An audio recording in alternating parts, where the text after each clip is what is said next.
Well, I think it's always important, and this is a very important anniversary today, as we remember those 10 brave Irish Republicans who died in hunger strike in the Hitch blocks of Kesh.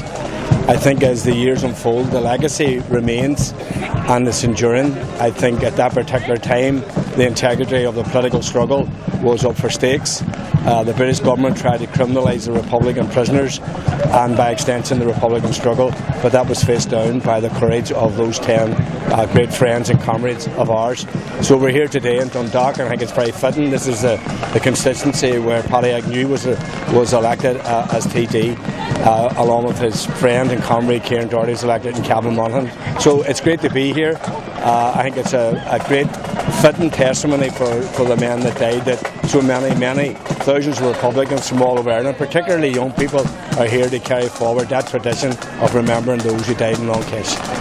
I think as we face into the coming year, particularly next year with the 100th anniversary of the 1916 Rising, there is absolutely no doubt that the events in the Hitch blocks, which culminated in 1981, was a seminal moment in our history. The moment was perhaps lifted our struggle onto another plane, much in the same way as the sacrifice of the men of 1916. So when we look back on the Hitch block Armagh struggle, we are very rightfully proud that it put the struggle onto an hour plane and certainly projected it forward. And the strength of the Republican struggle today can be down to no small measure to the sacrifice, dedication and courage of the 10 men who died in the Hitch blocks.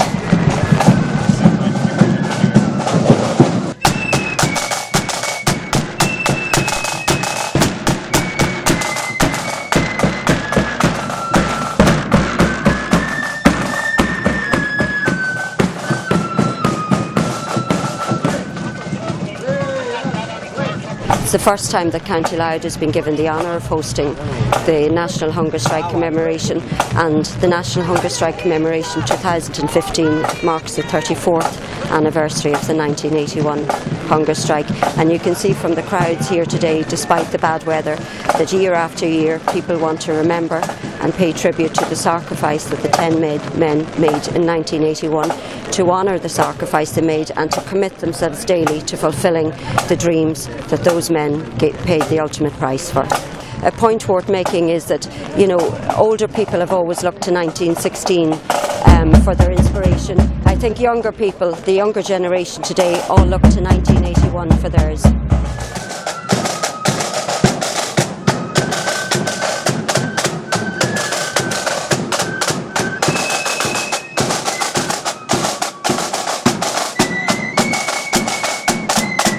It's good to be here today in Dundalk for the 34th anniversary of the 1981 hunger strikers. It's good to see so many young people here, be it through the local Republican youth structures, the local common, and indeed also in the bands and other different pageantries throughout the parade. I think it's important for young people to remember what the hunger strikers in 1981 went through and give their lives for in the cause for Irish freedom.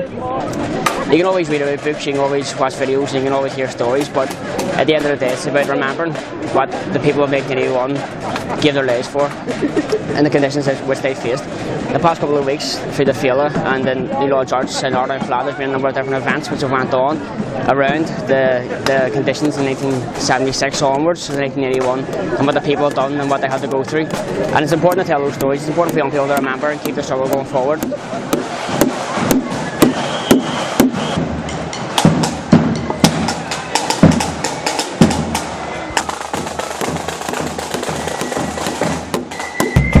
Well, I have to say I'm very, very encouraged by the turnout here despite the inclement weather. I think it's a great credit to Irish Republicans from all over the country that they have travelled here today to Dundalk to continue to honour the memory of those who gave their lives so selflessly back in 1981, honouring not only the 10 who died that year, but all 22 Irish Republicans who died on hunger strike throughout the years of struggle. That's the memory that we're commemorating here today, and the spirit of those 22 we're bringing forward into the future, developing and strengthening support for the demands, for the goals and objectives of those very, very special people. So I'm confident that we're looking forward to even greater successes in the time ahead. We'll be building over the period ahead in terms of the 1916 centenary commemorations, and the self-same spirit will continue to grow throughout the land.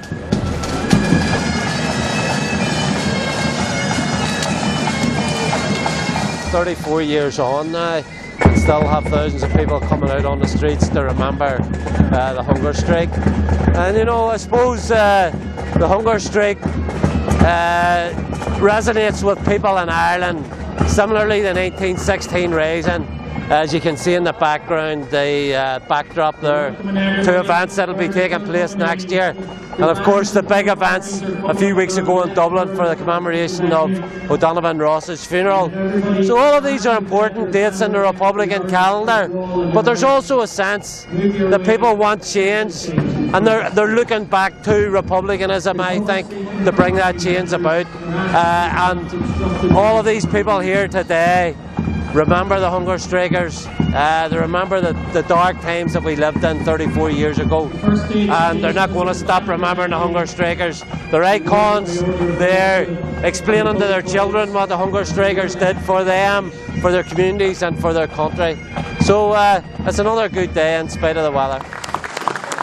I want to welcome everybody here today. It is a great honour and a privilege for me to address you at what is always a hugely important and significant event in the Republican calendar. The National Hunger Strike Commemoration 2015 marks the 34th anniversary of the 1981 hunger strike. I give a special welcome to the families of the hunger strikers and all the ex-prisoners and the women who are in Armagh jail, and also the many others who took part in the various prison campaigns on the outside. You're all very welcome to County Louth.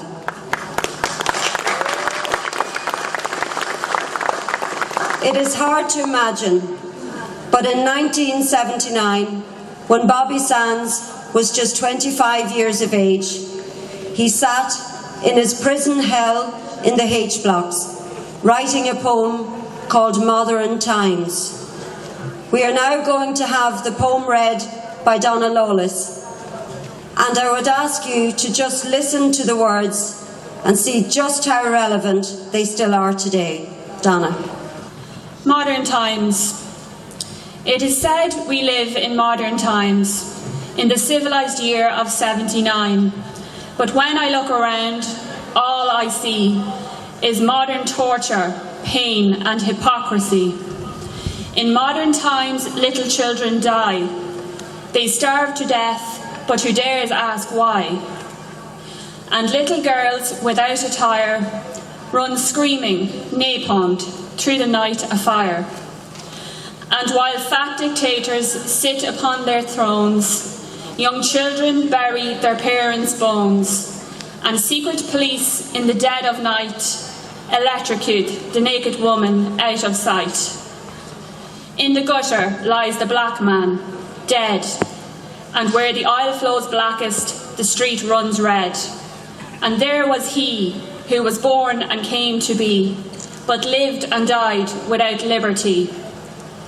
As the bureaucrats, speculators and presidents alike pin on their dirty, stinking, happy smiles tonight, the lonely prisoner will cry out from within this tomb, and tomorrow's wretch will leave its mother's womb. Oh, Harry Hughes, Macretion Sands, Doherty and Lynch, MacDonald, Hearst and McElwee divine. Darkened years of winter have passed. Summer waits for spring before it leaves. Blanket clad and wasted, The winter has been long, no gleam of hope a thoughtless nation gives.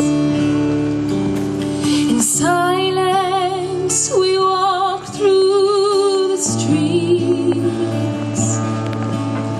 as one by one our hunger strikers die.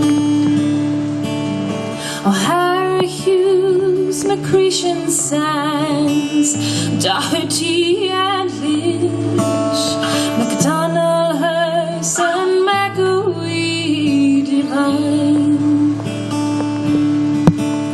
Their memory is forever on my mind. Pictures of their faces in my eyes. My sorrow and my grief will not subside, and my love for them I will not disguise. In silence we walk through the streets, as one by one our hunger strikers died. Oh, Harry Hughes, Macretion Sands, Doherty and Lynch, MacDonald, Hearst and McAwee divine.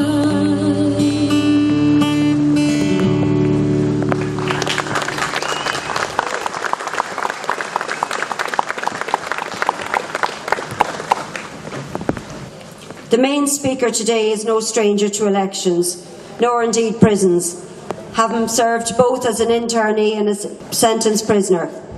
He was elected as president of Sinn Féin in 1983. As president of Sinn Féin, he has helped to lead us to where we are today, the largest political party in Ireland.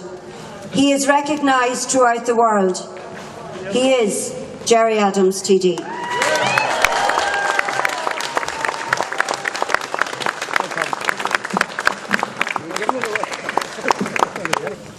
So, Jay Dave, I never spoke to such a large crowd of umbrellas before. But while I'm with us, I called the Ahandina a Glock Parts and Arcoid Spicial to Sean you. Dini Ahanik Gahan Cudged and Cheer, Augustini Ahanik and Shaw O'Har Lar. August Falcha Moore Row of Spicialta, the Charlie. Na Dini, na Fear, a Fur Bass, or in Stalcockras. I want also to commend and thank the organisers of today's event, and especially I want to thank Fleisch for organising the weather. Fair play to you, Fleisch.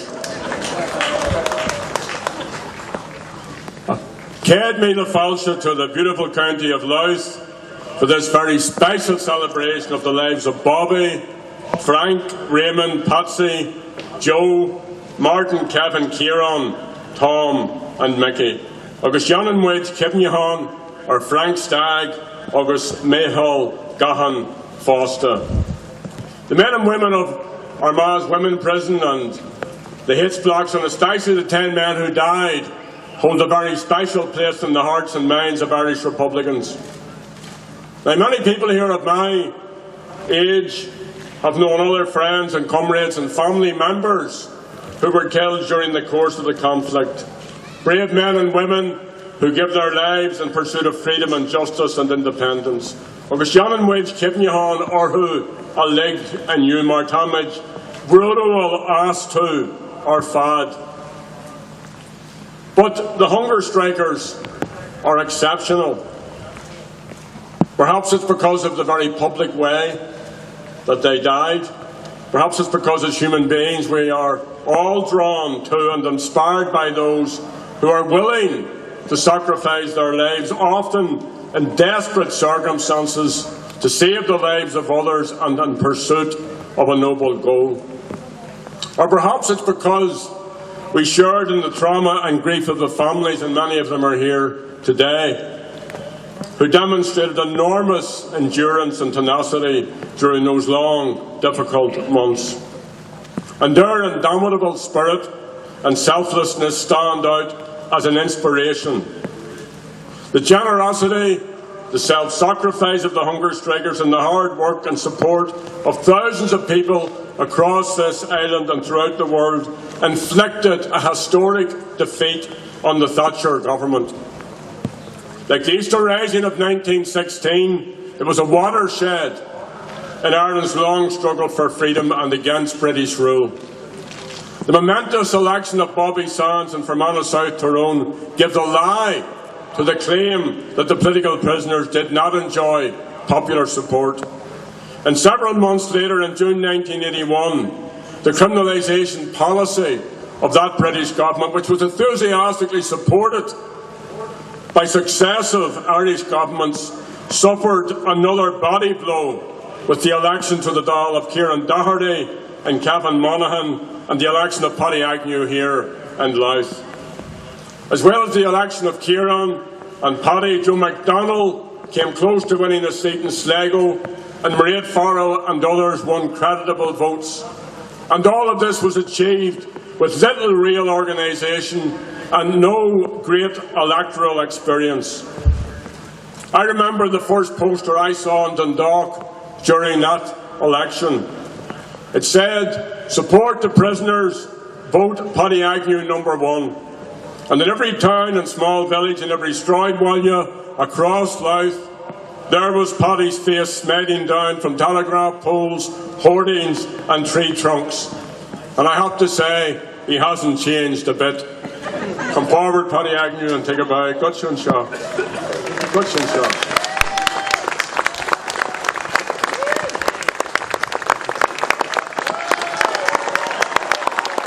Paddy was a trailblazer for Arthur Morgan, and then Johnny come with me. Well done, Paddy. Go to Morgan. Fianna Fáil and Charlie Haughey, who had thought they were on their way to another election victory, and who treated the hunger strikers and their families appallingly, were punished by the electorate. No party has been able to form a majority single government in this state since then. On Thursday last, we remember Mickey Devine, who died on that date in 1981 after 60 days on hunger strike. And Mickey was the last of the 10 to die. 3 decades later, it's clear, as Imelda has said, that the hunger strikes and the electoral successes of the prisoners transformed the struggle. Now, it's our responsibility, no one else's, to finish the work commenced by previous generations and by the men and women of 1916 and the men and women of 1981. And several weeks ago, Sinn Féin's hugely successful and popular reenactment of the funeral of O'Donovan Rossa showed what can be achieved to popularise the struggle for freedom, as well as to celebrate the lives of national heroes. The Sinn Féin event also exposed the shallowness of Fine Gael, Labour, Fianna Fáil and their policies. Léirigí Accord Sinn Féin nach well Fine Gael, Páirtí an Loch Ribra, no Fianna Fáil dai riarna fhui seo. Fine Gael and Labour can rightly be blamed for the implementation of austerity policies and for the dire social and economic consequences they have created for citizens today. But there's no difference in policy between Fine Gael, Labour and Fianna Fáil. A general election is months, perhaps only weeks away. The government here says that a recovery is underway.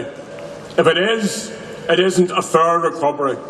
It's a two-tier recovery that benefits them and their cronies at the top, not the majority of working-class people, hard-working, fair-minded Irish citizens. But be sure that the government here will make one last desperate attempt in October to buy the next election. We cannot and we should never take the electorate for granted, but I am confident that citizens will not be fooled. Sinn Féin offers a different way, a better way to build a fair recovery, and it will be our responsibility to win the largest mandate possible for our party and for a fair recovery. The reality is that the leaderships of Fine Gael, Labour, Fianna Fáil long ago abandoned any real belief in the principles of equality or of the rights contained in the proclamation, or any commitment to a free, united and independent Ireland. Partitionism defines and dominates their politics. For them, the struggle for Irish freedom ended with the treaty and the Civil War. It ended with partition. But Ireland divided never can be free. So for us, the struggle continues, and Sinn Féin is in the vanguard of that struggle.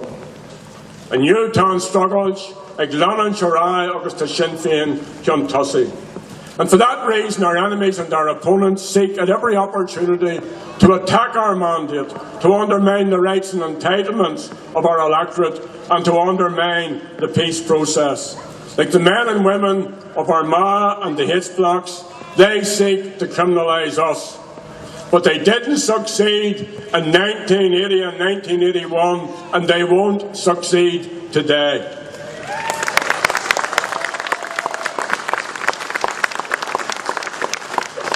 The recent killings of Jock Davison and Kevin McGuigan have been opportunistically and cynically seized upon for that purpose.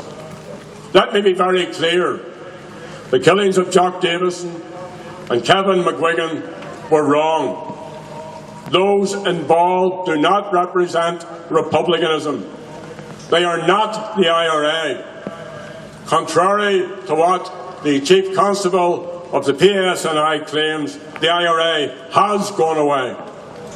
That organisation, undefeated, took the momentous step in 2005 and ordered an end to its armed campaign. It instructed its representatives to engage with the IICD to complete the process to verifiably put its arms beyond use. And it ordered its volunteers to take part only in purely political and democratic programmes and no other activities whatsoever. So none of the many alphabet groups that now claim the proud name of the Irish Republican Army have any right to that title whatsoever.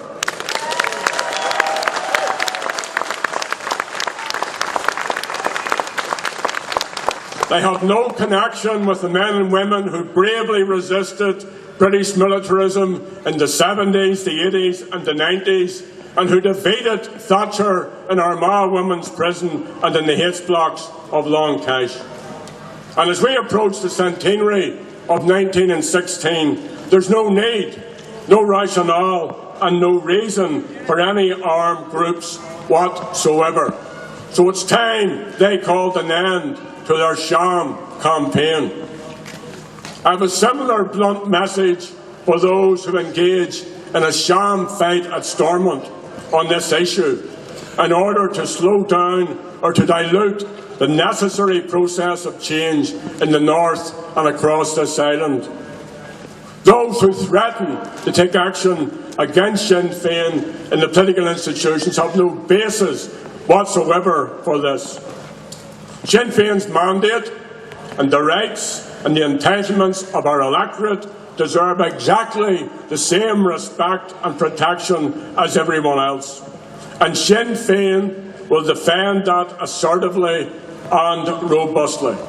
And we will not be lectured to by Irish government, by unionist leaders or by British government who have failed to honour their obligations time and time again. For our part, Sinn Féin have kept every commitment that we have made. But today is about the hunger strikers. On July the 29th, 1981, along with Owen Corran and the late Seamus Ruddy of the IRSP, I visited the Hits Block Hospital in Long Kesh. By this time, Bobby and Frank, Raymond, Patsy, Martin and Joe were dead.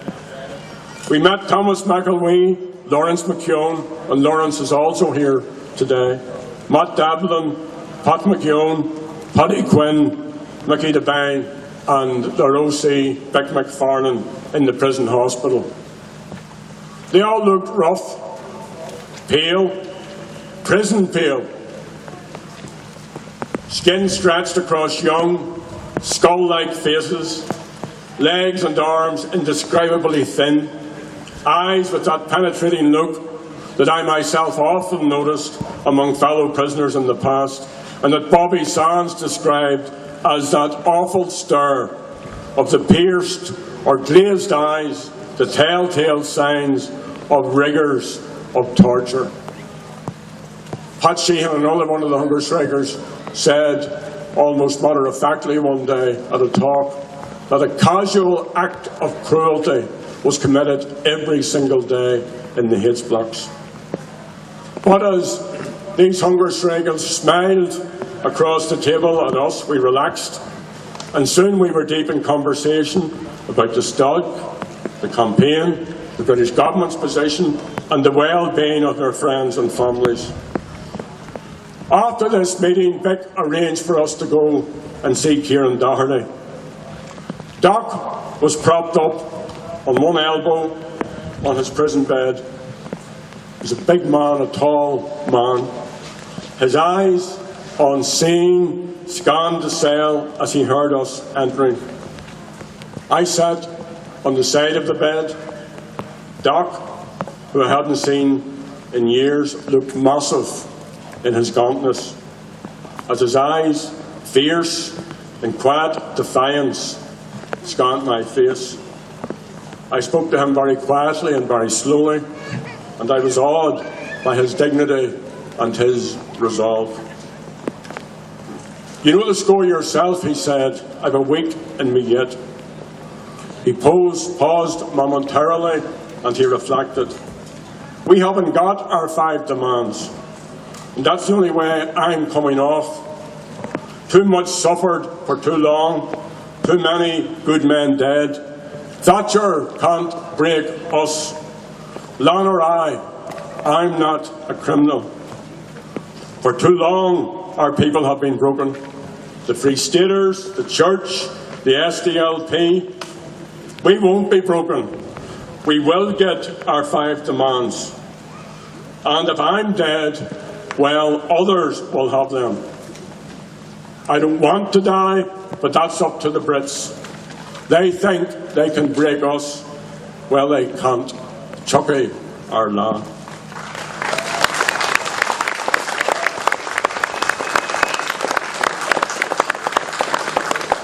I never saw Tom McElwee, Mickey Devine, Kevin Lynch, or Big Doc alive again. So how do you explain the hunger strikes? How do you come to terms with what happened? It can only be understood if we appreciate the incorruptibility and the generosity of the human spirit, when that spirit is motivated by an ideal or an objective which is greater than itself. People aren't born as heroes. The hunger strikers were ordinary people who, in extraordinary circumstances, brought our struggle to a moral platform which became a battle between them and the entire might of the British state. Now, we Irish, all 70 million of us across the globe, are no petty people. We're no mean people. And if our opponents, if our detractors, if our enemies want to understand us, if they want to understand our struggle, if they want to understand our commitment and our vision for the future, then let them come to understand the hunger strikers. For the rest of us, there remain big challenges to be met, peace to be made, elections to be fought, and freedom to be won. As Brendan McFarlane sings in his song, we're stronger now. You showed us how.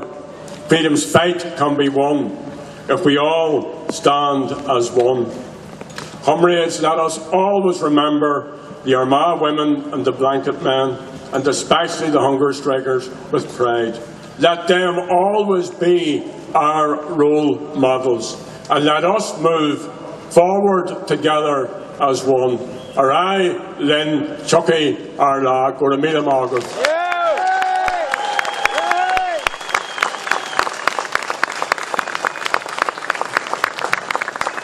34 years now, and as usual the crowd is bigger than ever. For a family it's very heartening, and it's very heartening for us to see such a crowd on such a poor weather and such a terrible day.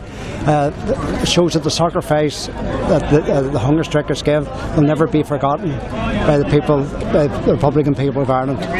During the hunger strike it was very sad and dark days, but the people were very proud of them, proud of the hunger strikers and blanket men, and the people stood together with them and stood with pride, great pride for them. Kieran and his comrades would have looked up as young people to the 1916 leaders, especially like Terence McSweeney, who died in a hunger strike. Kieran died for the same principles that Terence McSweeney died, and in the same way. And I'd like today thank all the people who turned out to support my brother, because we think about him every day, and thank all the people who turned out on such a bad day for Kieran and his comrades.